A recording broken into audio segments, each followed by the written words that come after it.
Good evening, everyone, and welcome to the November 23rd Oshkosh Common Council meeting. Please call the roll. Mugrower, Here. Hanson, Here. Miller, Here. Wojciechowski, Erickson. Here. Ford, Here. Palmieri, Here. present 6. And Deputy Mayor Mugrower will lead us in the invocation, followed by the pledge. As we gather tonight, we are grateful for the good things that have come to this city. May our decisions always be ones that are for the well-being of all whom we govern. I pledge allegiance to the flag of the United States of America and to the republic for which it stands, one nation, under God, indivisible, with liberty and justice for all. And this evening, I believe we have introduction of new staff.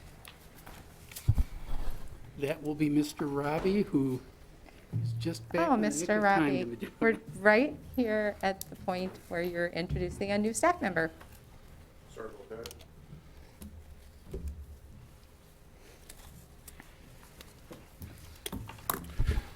Good evening. Sorry about that. I'd like to introduce you tonight to our new field operations manager, Justin Greshel. Justin is a Wisconsin native, born and raised just outside of Milwaukee in the Menominee Falls area. His experience most recently is working at the city of Milwaukee for almost 10 years, going through several steps along the way, starting as a mechanic on the floor to a supervisor to a senior supervisor and then a manager over their entire mechanics division. Prior to that, he worked in the private sector at a car dealership as a mechanic as well.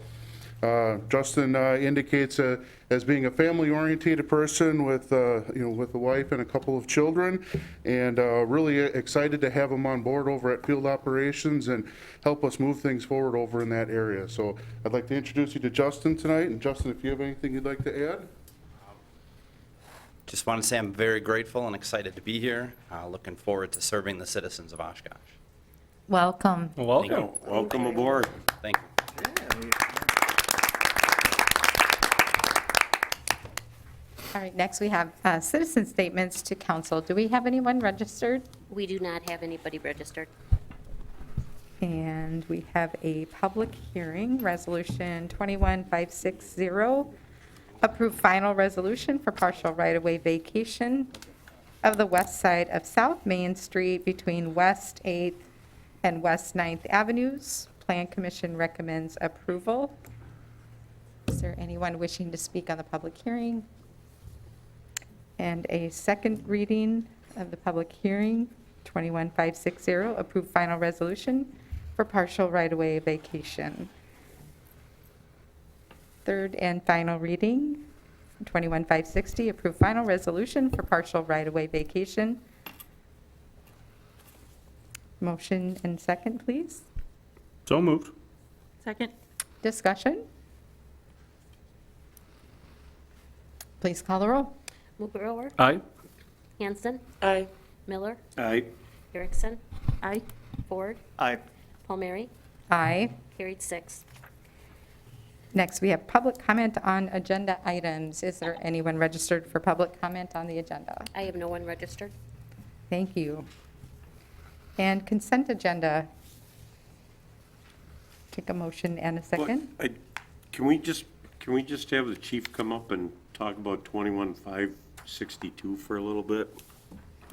And as my understanding, I think a lot of this was donated, so I think the public should hear about this. Before we do that, Let's get a motion yep. and a second, get it on the floor. I'll move. I'll second. All right. Discussion, 562, you want the chief? Please. Come on up. Well, good afternoon. So on 21562, I'm really excited for this opportunity. This is going to bring something that is not seen in many police departments in the Fox Valley. I know not in the Fox Valley area and probably not north of Milwaukee. We'll be able to bring a virtual training academy or a virtual training simulator to the police department, where typically in training, if we do scenarios, it takes several officers, it takes several hours to develop it. If we're in a house, we have one house, we can just do one set of scenarios, and then we already know what's going on. This is going to allow us to have hundreds of different scenarios where we put VR headgear on a police officer, actually 2 police officers, and they'll be able to interact. It'll help them through de-escalation. It's going to help them through situations of bringing folks who are suffering from mental crisis down to a more manageable level. It's going to provide us an opportunity to do follow-on training for those officers who are in a field training process and maybe having some training difficulties, and we can bring them into a classroom where we don't have to worry about weather, we don't have to worry about any houses or anything.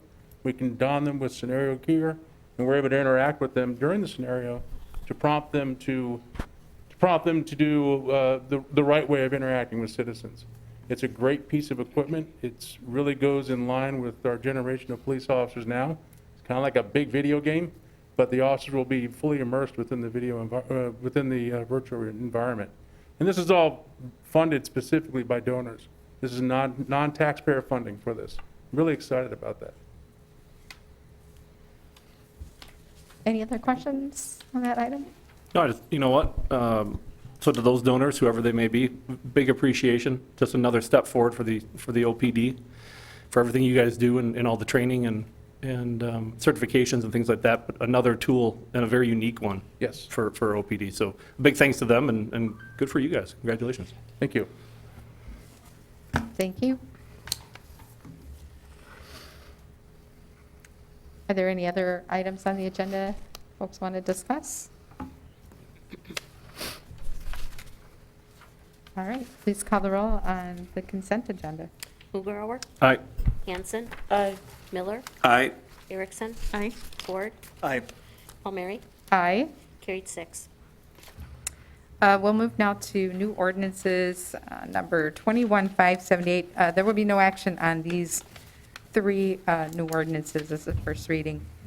21578, adopt parking lot maps and associated regulations for recently constructed 8th, 9th, and 10th Avenue parking lots.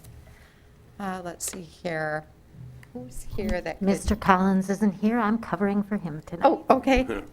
City Attorney, could you just describe this a bit for us? Basically, they have reconstructed the 8th, 9th, and 10th Avenue lots, and with that reconstruction, there are a couple of changes to the parking spaces and the configuration. So we adopt parking lot maps to show the configuration and the time stalls and all of that. This would re-adopt the maps to match the new configuration. Okay, thank you. And 21579, approve zone change from institutional district I and single-family residential 5 district SR5 to institutional district with a plan development overlay, IPD, for property located at 805 Witzel Avenue. Plan Commission recommends approval.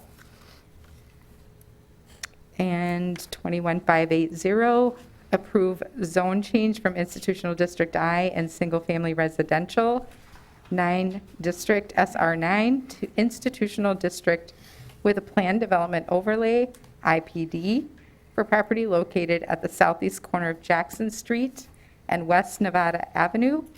Plan Commission recommends approval. I believe we have 2 folks here regarding this item. Is there a discussion or questions? Certainly up to council. City Manager?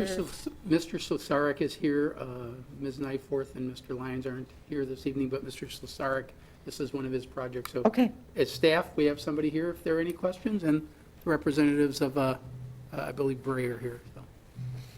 So my name is Jim Fox. I'm with the Oshkosh Area Schools, and I'm here with a representative of Bray. If you have any questions relating to this matter.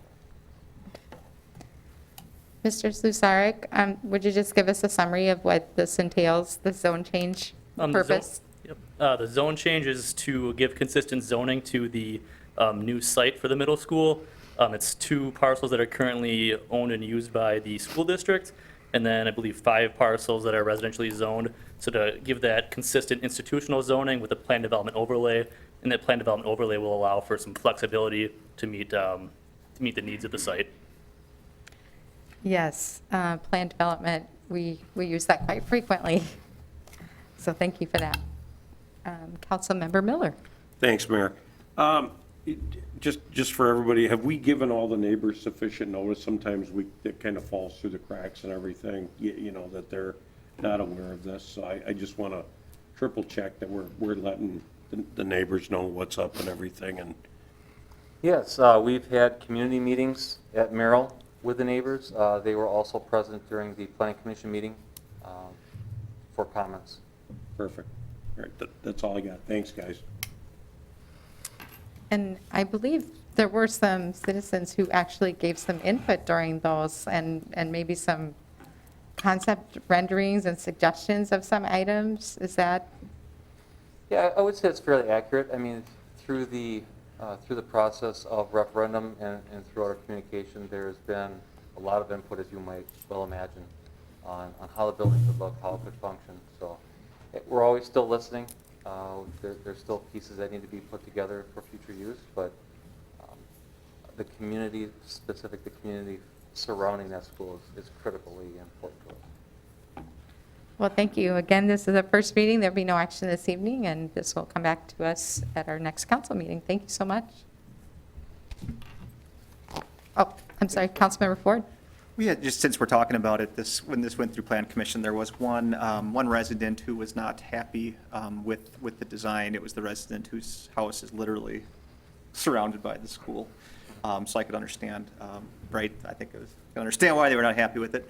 But we had a nice discussion. I think there were some members of Plan Commission that were concerned that we were seeing the plans for the new school, but not corresponding plans to what's going to happen to the old Merrill School. Director Lyons did a nice job of kind of explaining the difference between those two projects and you know, making clear that Plan Commission would get to see what happens to that other site when we get to that point. And overall, I think it was just a really good example of how our government projects, whether it's the school district or the city, go through the exact same process for non-conforming uses as everybody else does at Plan Commission. And sometimes people need to be reminded of that. I just had one question. I've been asked about the beautiful old oak tree that's faces Jackson Street, whether or not that will remain. I don't know if that came up at the meeting or not, but curiosity. Yes, hi, I'm Nate Constantine with Bray Architects. Address is Greendale, Wisconsin. So happy to be here tonight. Thank you for having me.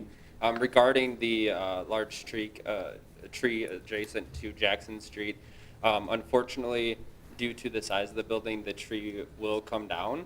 But through the landscape point process and going through the plan development process, there's a large amount of trees going back into the site that will then, you know, put, I would say, easily 5 to 6 times as many trees on that site that is currently there. Obviously, it is hard to replace a large tree and a tree perhaps significant to that block, but in a matter of time, there will be more vegetation supporting that neighborhood than there currently is. All right, thank you. Disappointing, but sometimes that happens. Yes. All right, any other discussion? All right, we'll move on to pending ordinances. Thank you.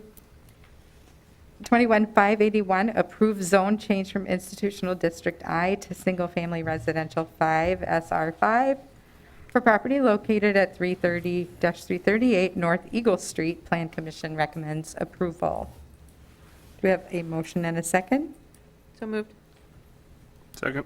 Discussion. All right, please call the roll. Mugrower, Aye. Hanson, Aye. Miller, Aye. Erickson, Aye. Ford, Aye. Palmieri, Aye. carried 6. And we are at new resolutions, 21-582, establish permit fees for work in right-of-way permits. So moved.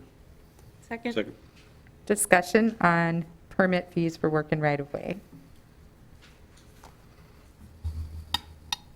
Deputy Mayor. Thank you, Madam Mayor. I see we've got somebody from Public Works coming on up, and City Attorney may be appropriate as well, but I think coming out of the budget hearings, this was an idea of a fellow council members for a way to fund a position that they're specifically tied together. One of the main concerns, or at least mine, was making sure that we're not double hitting residents if there's work to be done on their properties, that if they're, already pulling a permit for something, that they weren't going to be hit for anything extra. Just confirmation, so we can hold you to it, that should not be occurring under any of the changes under this. So every permit will have a $15 base fee. So yes, they will be having a fee, but part of that fee will be staff time to be able to administer the permit and do any necessary inspections on the work in the right of way. Councilmember Miller. Yeah, thank you, Mayor, sorry. Justin, so I think council kind of gave Public Works the direction that this is going to this position is going to self-fund itself. Are we there? Do you think under the current fee structure that we're there? Correct. Based on my analysis of both 2019 and 2020 permits, the revenue that would have been generated under those years this position would have been funded. Perfect. Thank you very much, and I want to thank all of Public Works and James and Justin, you especially, because we're not hitting the taxpayer dollars here. So, I mean, nice work. Other discussion? All right, please call the roll. Mughrower, Aye. Hanson. Aye. Miller, Aye. Erickson, Aye. Ford, Aye.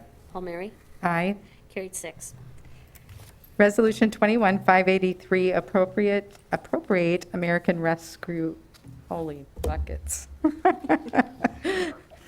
American Rescue Plan Act, ARPA funds for specific infrastructure projects. Do we have a motion and a second? Second. Discussion? Councilmember Ford. Yeah, just a quick question to staff. So the projects funded out of here, so going back to our resolution, I suppose I should start there. 75% of our ARPA funds for infrastructure, 25% for these non-infrastructure community requested projects. These are all coming out of that 75% end, correct? Yes. Yes, and on the handout you have, these are the projects in the green that you're approving this evening. Okay. Good stuff. And if you take a look at that list of projects, I won't go through it, but if you look at them, they're all essential projects. We're funding them all without taking out debt, without increasing the tax levy, and I can think of no better way for us to facilitate the recovery from the COVID-19 disruption than providing these essential services and these essential items without putting a burden on our taxpayers. So thank you for that. Finance Director Van Gompel, could I ask you to restate the recommendation rationale on the repaying the Community Foundation for Convention Center improvements in this particular manner? Sure. Just a couple, before I get to that, just to recap a little bit. All the projects fall into 4 different categories. There are projects that were unfunded from our 2022 CIP. We had some 2022 capital equipment things that we're asking for your consideration. And then some IT security projects. And then the last component of that is to repay the Community Foundation. The city received about $1 million and with capitalized interest. And we've been, the Convention Bureau has been repaying that with room proceeds over the last number of years. There's about $900,000 left on that, and that goes back to the Community Foundation to fulfill our obligation.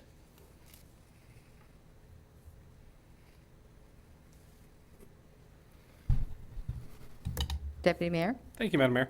I guess just as maybe a little bit more follow-up on that, allow you a chance to add some more clarity to it, like maybe because of the why.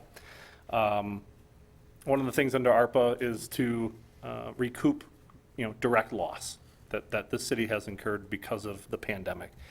And one of the biggest, direct, easiest to calculate losses is room tax. We have, Wisconsin's event city has seen a drastic reduction in the amount of people, renting hotel rooms or on any given night throughout the last, 18 months. And that directly impacts the CVB and their ability to market the city of Oshkosh and as well as, repay debt that we've taken on their behalf and that that benefits this whole community. That's, in a nutshell, one of the reasons, one of the impetuses behind making this is to attempt to correct that loss a little bit in terms of what we've experienced. That's true. You know, as far as the actual technicalities of the American Rescue Recovery Act, or ARPA, we actually have 4 different buckets that we can use money for. One of those buckets is just overall general loss of revenue. And we've gone through the calculation provided from the Government Finance Officers Association that calculates our lost revenue to around $10 million. So basically, all of our expenditures that are being proposed tonight fall within that bucket. So I think we comply with the intent of the law, and also help serve some of the projects that didn't get funding through the capital improvement process or the budget process. And I would say with respect to this one, last year alone, we lost more than $1 million in room tax. Of that 10 million, more than $1 million was room tax. And the idea was that we were going to be able to have this eventually, these improvement costs reimbursed to the foundation by the end of this decade. And we were actually supposed to be starting this year. And obviously, that wasn't going to happen because the room tax is still probably, a good $500,000 to $750,000 below last year's. Would you say, Russ? We're projecting what the year end's going to be. It's improved, but not nearly the way it should be. The convention business still needs to get back. So, and the CVB has been paying off this loan. They have no obligation, no contractual obligation at all. It's more of a moral obligation that they've been feeling that they wanted to pay off this obligation to the foundation. It's the city's obligation. So this enables us to erase that. This came out of their general fund, their basic needs. This will be able to get restored to their basic needs pool so that they can turn around and use it for basic needs purposes as well. And when we're talking about basic needs, I guess it's kind of curious that we would have a convention center funded through basic needs. Kind of interesting. It was it predates me, but I was here, I started here right after that loan had been approved. And there was still a good deal of angst over the fact that that was done. But I think the Community Foundation felt that it was so important that the convention center get renovated. And without that renovation, you wouldn't have had the Best Western, you wouldn't have the Riverwalk. I truly believe that. Councilmember Miller. Oh, thank you, Mayor. Just for everybody at home, this is long overdue. The city's basically been a deadbeat in paying this back. If when we vote on this tonight, we're basically taking the CVB off the hook for sins of the city. It'll free up money for them. This money goes directly back to our community foundation, and I can assure you, while I have absolutely no say in this, they will put that $900,000 back to work in this community in minutes. So this is long overdue, and I think the city should be a little ashamed of how long it's actually taken to repay this. Nobody's fault in this room, but it's time we rectify this. Thank you. All right. Any other questions or discussions on this commitment to the first chunk of the ARPA funds? Please call the roll. Mugrower, Aye. Hanson, Aye. Miller, Aye. Erickson, Aye. Ford, Aye. Palmieri, Aye. carried 6. Resolution 21-584, approve purchase of portable radios from Motorola Solutions, Inc. for police and fire department, $1,761,437. Do we have a motion? Second? Okay. Discussion.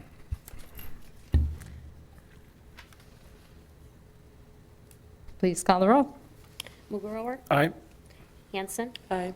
Miller, Aye. Erickson, Aye. Ford, Aye. Palmieri, Aye. carried 6. Next, we're at council discussion and direction to city manager and future agenda items. It appears that we have the facilities planning workshop for December 14th at 5 PM. Deputy Mayor? Oop, if we can just go back to future meetings. Yes? Anticipate a closed session after the next council meeting, December the 14th, if my dates are correct. I don't have it up in front of me, of course. Yes. Thank you. Just anticipate that 14th. one will be scheduled that evening as well. Yes, thank you. Do we have any, was there any reference to further future agenda items? Okay. And then we are at bids on contract number 21-22 for Lakeshore Park Four Seasons Building. City Manager. Thank you, Madam Mayor. Mr. Mauer and Mr. Van Gompel have been working on this. Mr. Mauer provided you a memo immediately after the bids were opened.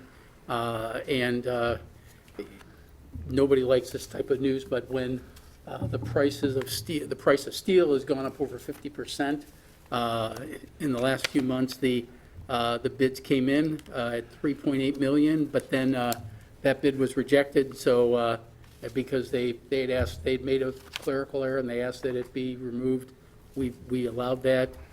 So the next bid came in at $4,464,000. So roughly $1.5 million over what we had originally budgeted. So staff gave you some potential options, and we're here to discuss and answer questions that you might have regarding those. One option is obviously to just throw all the bids out and start from scratch. I don't think staff, of all the ones, is really going to recommend that. If you were to throw out the bids, I would suggest that you would wait an entire year cycle, because this is the best time of year to bid on something like this. It really is. It's just that it's 2021. So if we had done this in November of 2019, we would be probably, celebrating over the great bids we had, but cost of materials is just killing us. So we have the options before you. I think Mr. Van Gompel and Mr. Mauer are prepared to answer questions you might have, but a lot of there's pros and cons. There's no perfect solution. Perfect solution would have been the bids come in as we wanted them to. So happy to answer any questions you might have based on the memo. Deputy Mayor? Thank you, Madam Mayor. If Parks Director Bauer maybe wouldn't mind coming up and just asking answering a question or two. I'm going to apologize in advance. I didn't give you a heads up. I usually like to do that, but you're capable, so I'm pretty sure you'll be able to handle it. Not a fun bid to open and find out that we didn't have enough, initially set aside. In your expertise, in your judgment, is there anything within this project that we can split off in terms of like Part A, Part B, that we can use the $3 million that we did, we do have set aside to get something completed, and then we follow up with a, Part B? Is there anything that's split offable or delayable, and yet allows us to continue to move forward? Through this process, over the last couple of months before we put the bids out, we worked along with Smith Group to do some value engineering probably 3 times during this process and reducing the scale. Unfortunately, there's a lot of segments to this. It's just not the building. It's finishing off the end of Pinocchio Street, so reconstructing part of that street, all the utilities on it getting in, run into the site for our building, the associated parking lot, some bike and pedestrian connections to the trail system. So those are some small pieces, but I would say those are going to add up to maybe $10,000 to $20,000 on some of the bike and ped side. So unfortunately, it's, as Mr. Roloff said, it's a tough decision, and unfortunately, waiting another year, the prices may go higher than what they are now. They could start coming down, but just talking to many people in the field, I think it's going to be a number of years before we see those coming back down. Councilmember Miller? Thank you, Mayor. Ray, what do we got into this? 2 years, and how much money in engineering, design, time? Just keep it simple for everybody at home. I thought I included that in my memo. I think it's like 271,710, right? There you go. Number 5, about $270,000. So we got roughly 300 grand in this thing besides staff, time, and energy and everything else. Correct. Kelly's predecessor, Alan Davis, I wish he was here, he would tell you how much I think about wasting engineering plans and money, but I don't anticipate this thing getting any cheaper, and I do not believe in shelving projects to spend another $500,000 to redesign this thing 2 years down the road. So I guess I would like to, for the community, I would like to see this project move forward. Everything we do nowadays has sticker shock. It's insane. Everything going forward, I think, from what we expect in pricing, you can throw out the window. What we're going to be paying for vehicles next year is going to be atrocious. And this, you might as well just bundle this with all of that. So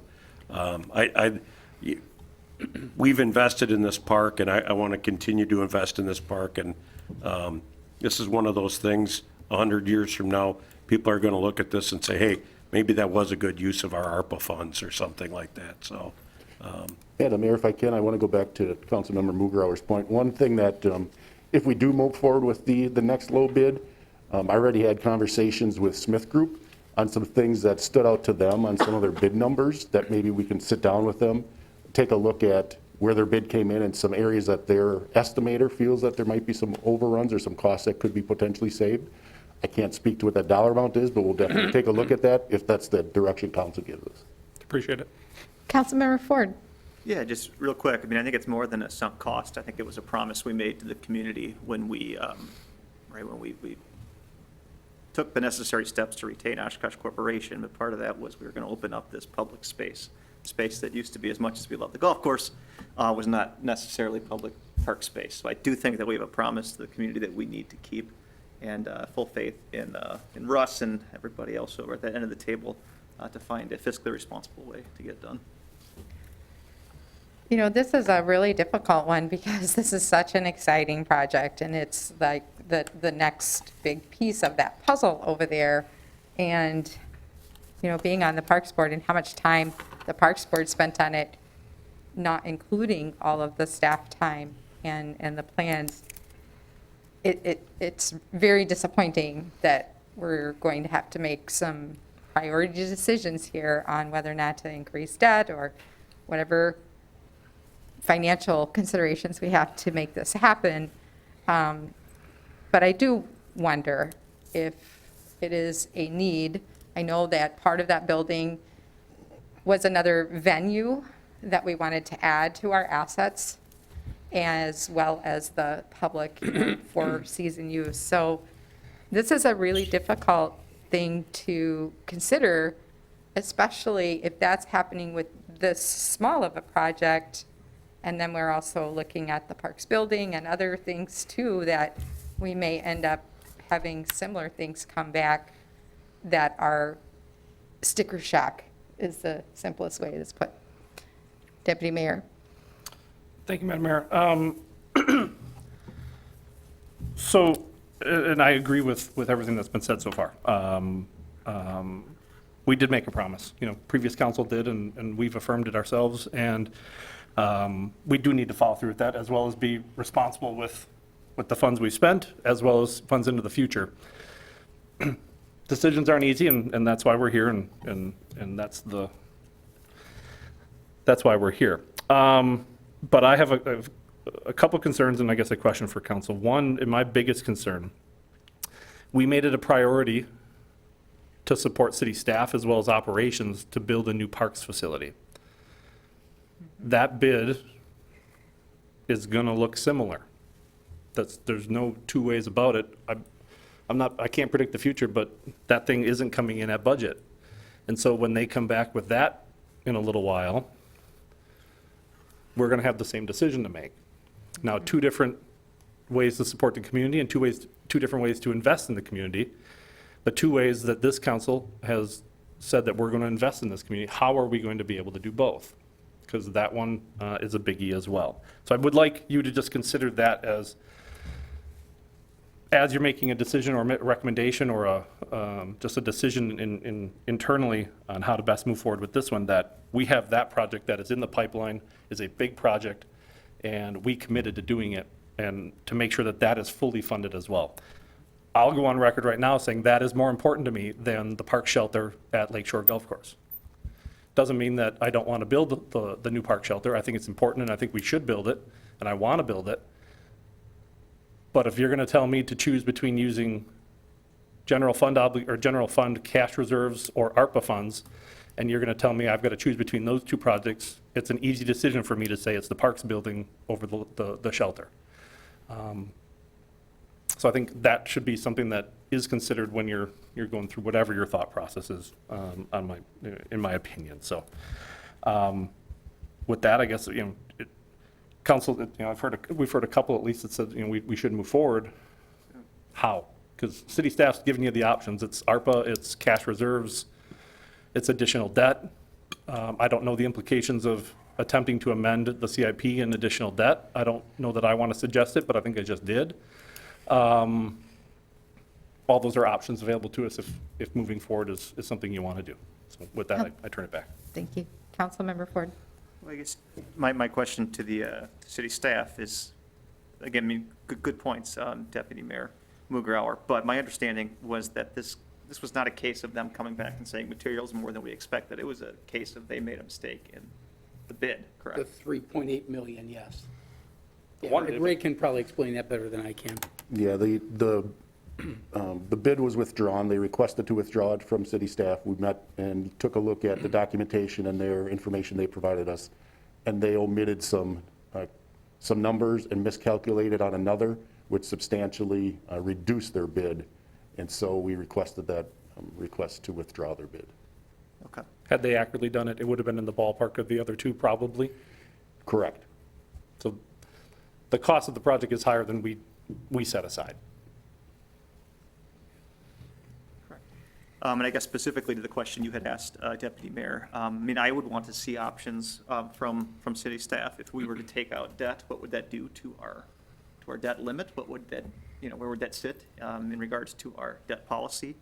I'd want to know what that would do to our reserves if we went that way.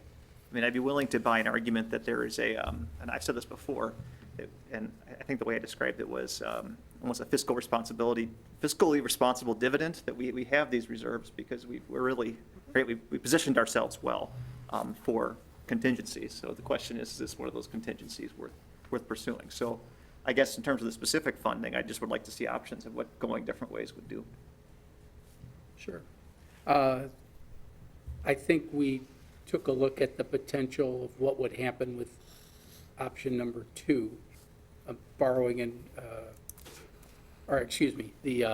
option number 1, an extra $1.5 million. And Mr. Van Gompel's done some calculations with Ellers to try to figure out what that would be. Russ, you want to report on that? Sure. Is that the one where you're saying, you said number 2, which would push back? I meant 1.5? number 1. I think you misspoke. meant number 1, because Okay. number 1, and I laid them out in this particular order because that's how I think you should consider it, possibly.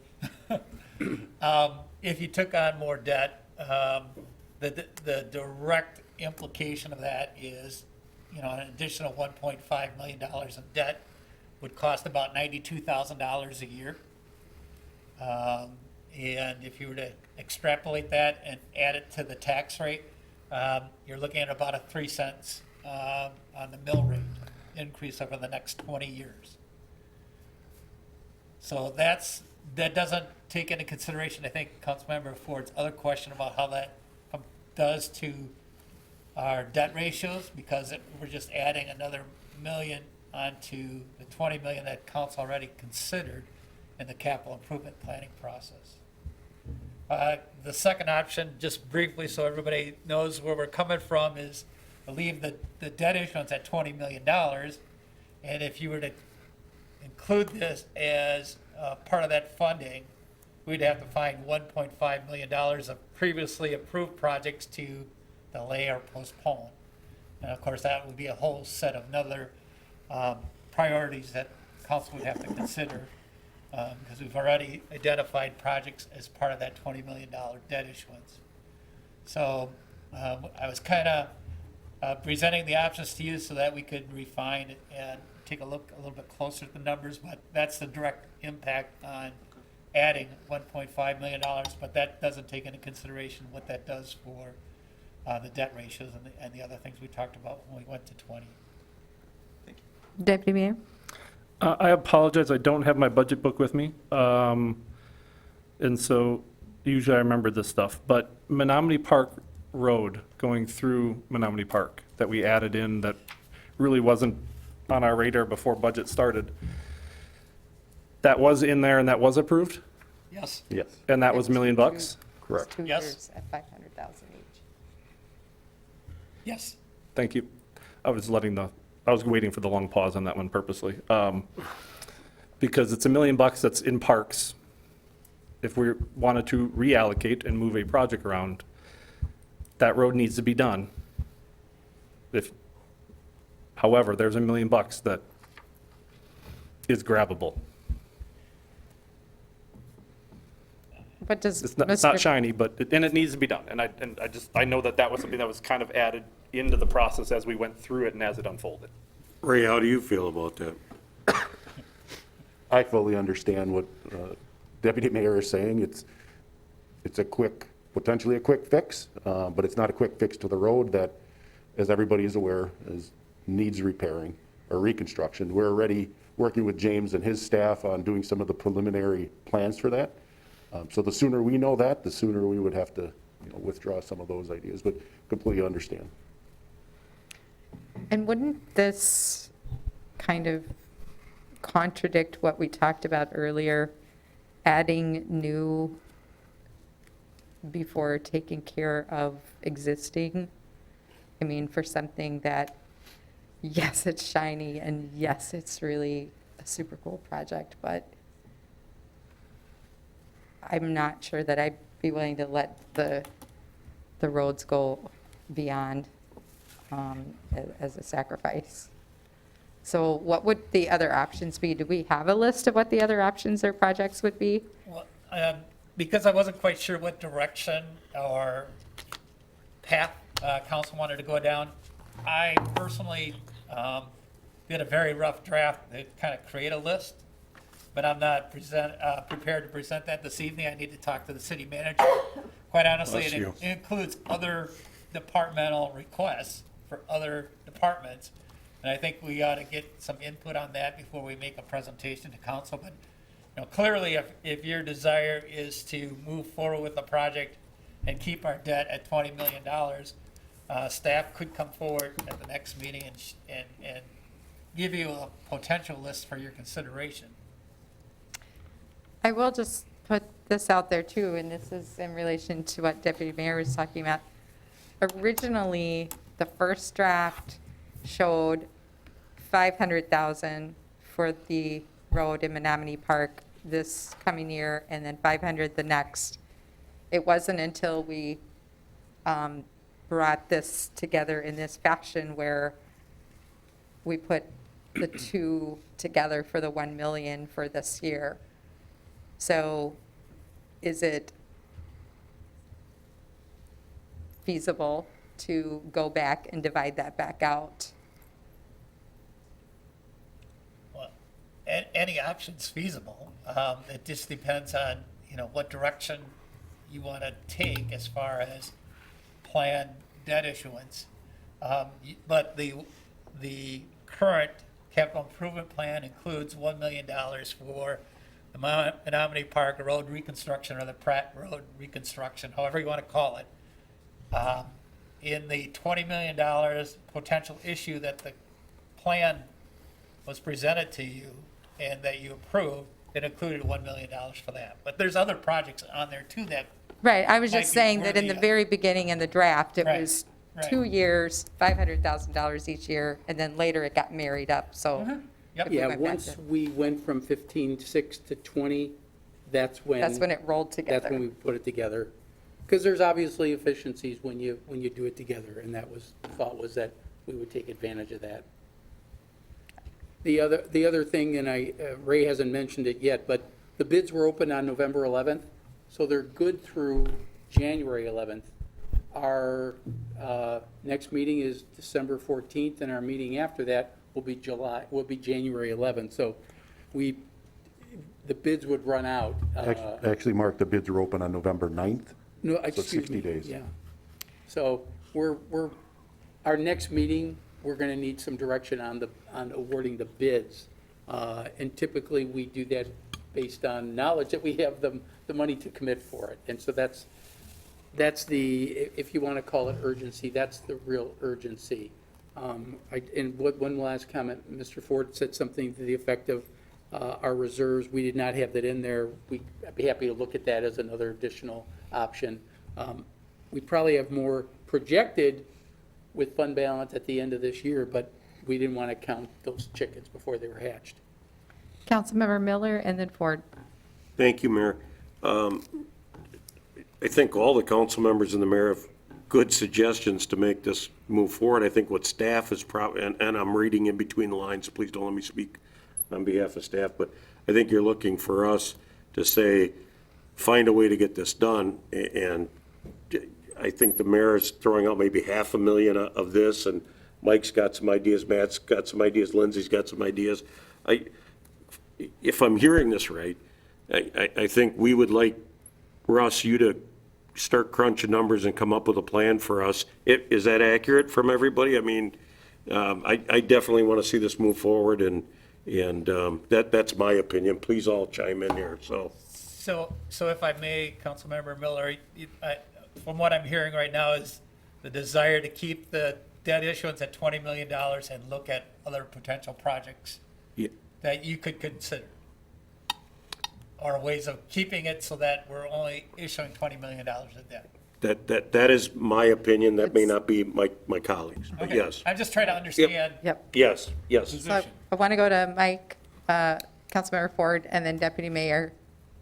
Yeah, summarize quickly. I mean, I think I think we should move forward with the project. I think it's a community asset we promised, and that we made a bunch of decisions to get to this point based on that promise. So I think we have to do it. I think it's good for the community. I don't think we should raise our debt issuance above $20 million. What that would mean, right, would be if we do have available reserves, I think that's an appropriate use because it's a capital expense, a one-time expense. If not, because if we can make the logical connection that bids were more expensive than we thought because of COVID-19 disruption, I think we can justify using ARPA funds for that.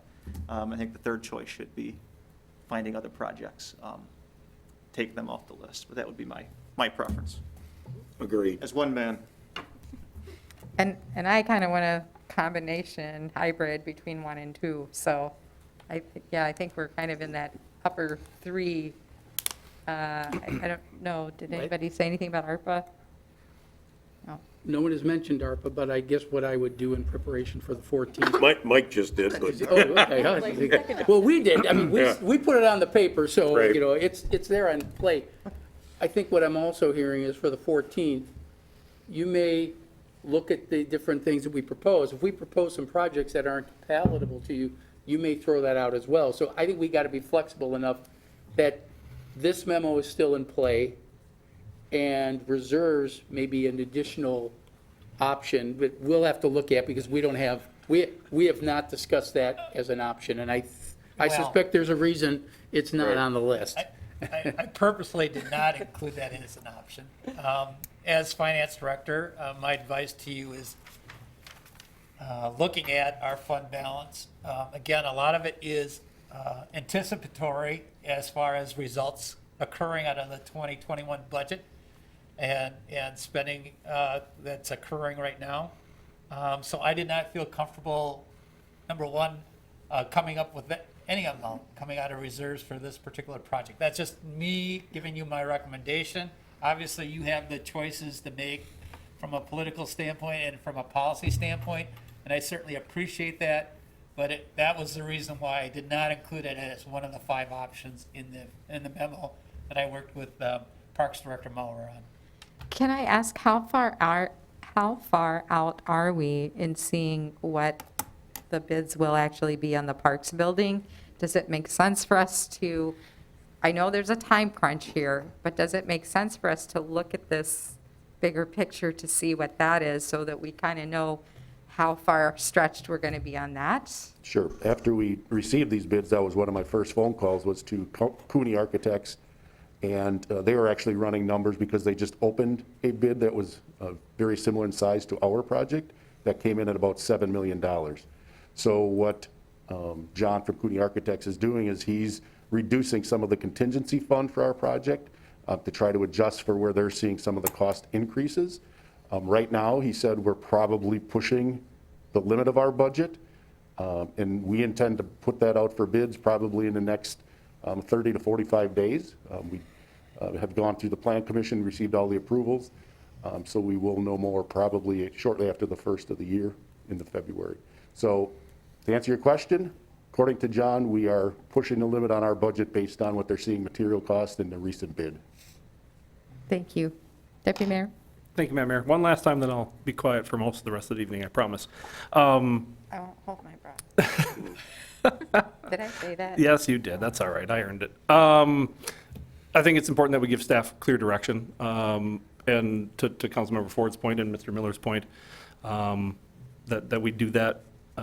I do want to acknowledge that I did something I really don't like it when council does, is start suggesting what to chop with, without a whole lot of pre-discussion with staff and putting them on the spot. So I do just want to acknowledge what I did to Mr. Mauer there. I think he can handle it, but it's not something I normally do. Do you have a Parks Board meeting between now and then, or are you guys canceling December? We have left the December meeting fluid at this point. If you have one, I think it'd be an interesting topic for you guys to discuss in terms of some of the things that were discussed here tonight, to give your guidance, to give that board's guidance to us on if there was any project adjustments, how you guys would feel about that, or how they would, I should say, feel about that, because that's important to us. Sure, if we get into the discussion of potentially affecting other projects, I think that is something we could have on their discussion.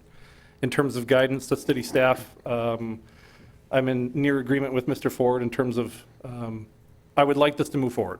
I'd like staff to find a way to make it move forward, but I'm not interested in increasing our debt load because of it. So creativity will be the word of the day, I suppose. And I will be interested to see what options are presented to us. Very good.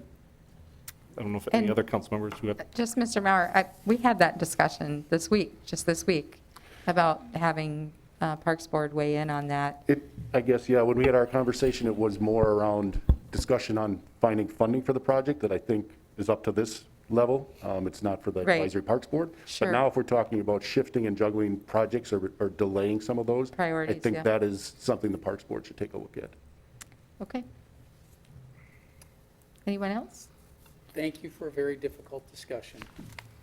We appreciate it. Do you have enough to come back with another version? Yeah. Okay. The discussion was easy. You guys got all the hard work. Councilmember Hanson. You guys have the hard work. Can I jump in and have us go back to future agenda items for discussion? There has been a lot of people talking over social media and emailing us about these water tanks on the waterfront. And I think it is our duty to the city and our citizens to bring this up and try to maybe talk more about costs and reasoning behind why we're doing things, and why some things can't work, and even then give them another option to come and speak to all of us together on their feedback.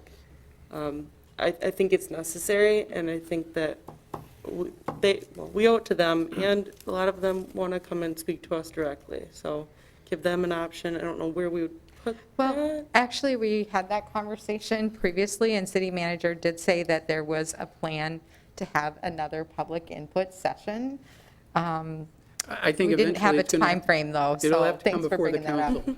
I don't think another informational session per se. We have distributed widely the information, the questions that were answered from the meeting that we had over at the Waters back in October. And I think there's some social media stuff going around that I think a lot of those people have never seen this information. So we certainly owe it. I think what we're waiting to see is what kind of answers we're getting from the DNR after the review of our 60% plans. But, it's going to be a very difficult decision, but I think a narrow group of people, to be honest with you, are commenting. And if you ask the general public do they want to spend $25 million on top of $25 million? I think they would tell you no, but we did say we were going to bring this back, and I think it's appropriate, but you know where I stand on it, and I'm not, so, and I appreciate you respecting my opinion on that. Thank you. Councilmember Ford. City Manager Roloff, sorry, was not, you weren't expecting this, but please confirm, and this has been confirmed to me on email by you before, so it shouldn't be hard, that there will be cost estimates for different shapes of the tanks and various options. Yes, Coming before any decisions are made. Right, staff's putting that together, because those are ones that are not what's the extra cost of burying the tank? Those are, what are those other options we can look at? And those are certainly things we can consider. And even, landscaping, now completely taking every open space on the interior of the water treatment plant to put trees is not an option, but can we do some other things to help improve? Can we square off the tanks rather than make them round?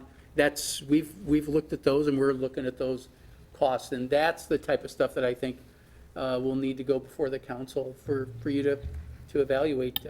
So those will be, the public will have access to those, we will debate those. Yeah, you'll have that before it comes back into this realm. I think it's appropriate that you have that information. And also the discussion or suggestions about whether or not the closure of that one section of the street can or will, should, would, wouldn't, whatever, is that in your expectation going to be part of that discussion? It certainly can, but I think you are going to open up this issue to a great number of people, not specifically related to parks, because that road is not related, it is not a park road, but there are users of that parking lot that do use it for recreational parking purposes, specifically fishing. And all I got to do is suggest to you that you look at Google Maps, and Google Maps has a picture of that parking lot practically full. Randomly, Google took a picture of that street, and it was full with people using it for parking for boating purposes, and that doesn't even include ice fishing in the winter. Councilmember Erickson and then Hanson.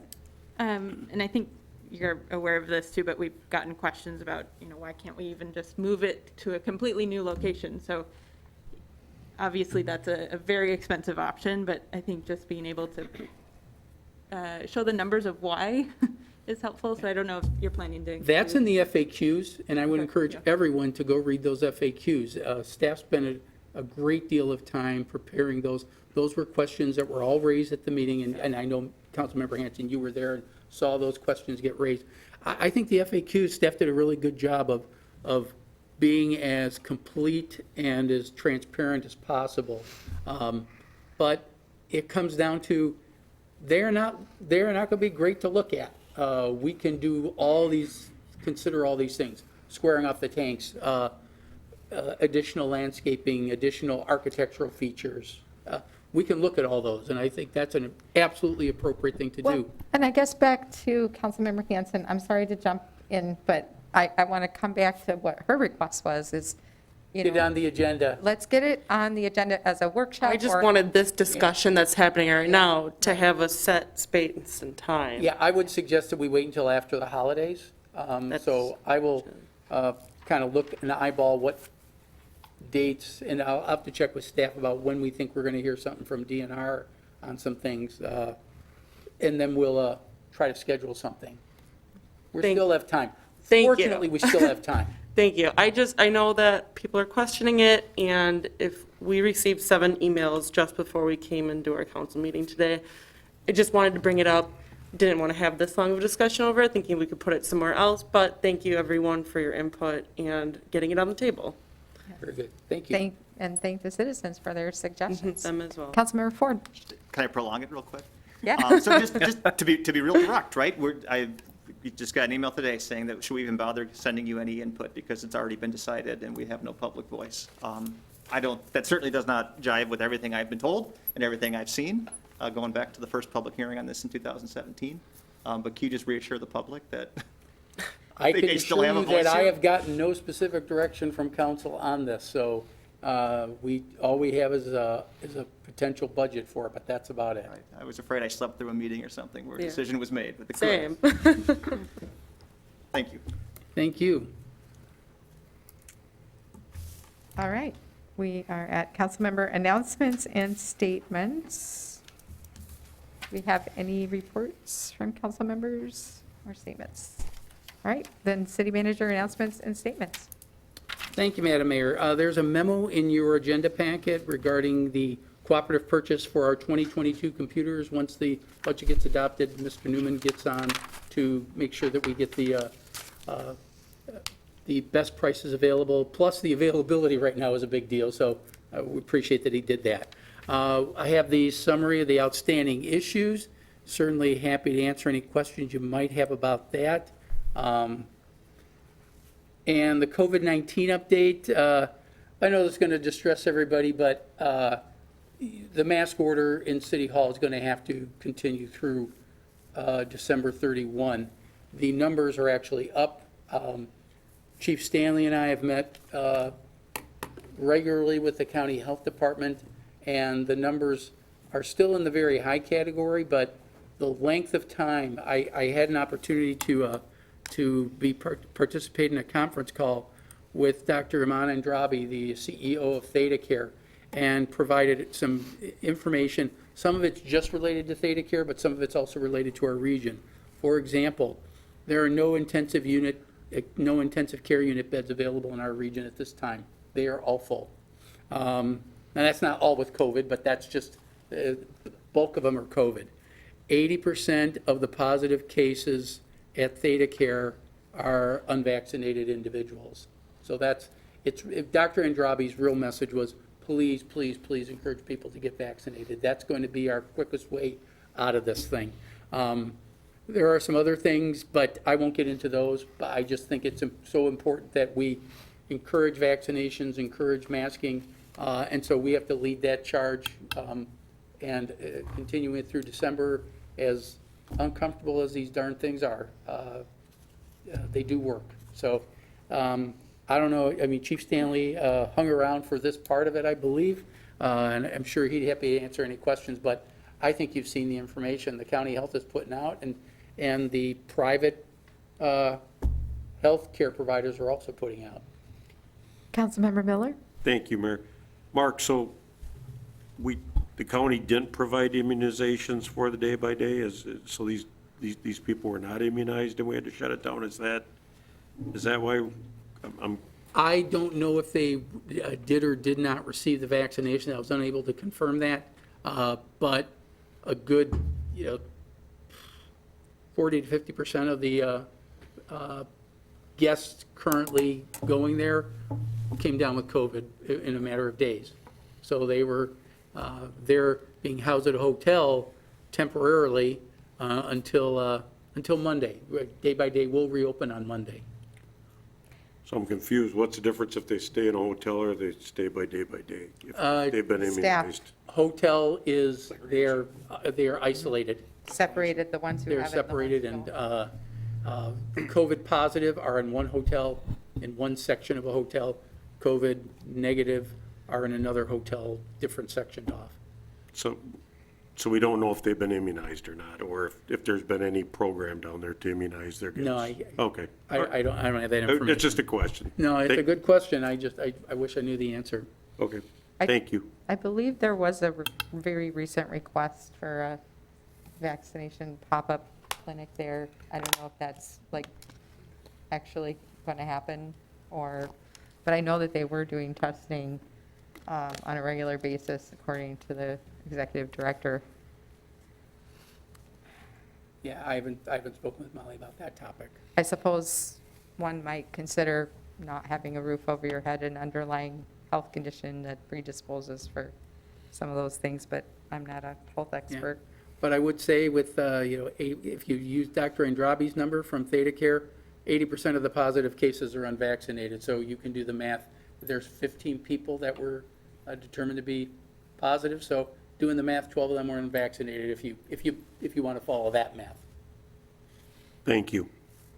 I did want to go back and ask on a question about the The fee to replace special assessments, had a community member approach me today and asked, how far along we are in that process. I did explain to them the first quarter is what I believe we're looking at, having that come back from from R.A. Smith on that next kind of unique calculation that they were doing. Is that accurate? I'd say that's fair. Mr. Robbie is closer to that. I'm not sure, Russ, if you have anything more current than that, but I put 2-1 for that very reason, Madam Mayor. I have Yeah. nothing further. The specific question is the question we've had each time this has come up for discussion, of course. Will it retroact for the beginning of that year, We must have met the same person today, because I had somebody who came in, just ironic, we'll have to trade notes, but somebody came in today and was, very nice about it, but, how far back is it going to go? My project was in 2019. That was a very difficult conversation, but, I didn't want to give that person false hopes either. All right, so. That's all I have, Madam Mayor. Issues, thank you. And we need a motion from the deputy mayor for a closed session. Thank you, Madam Mayor.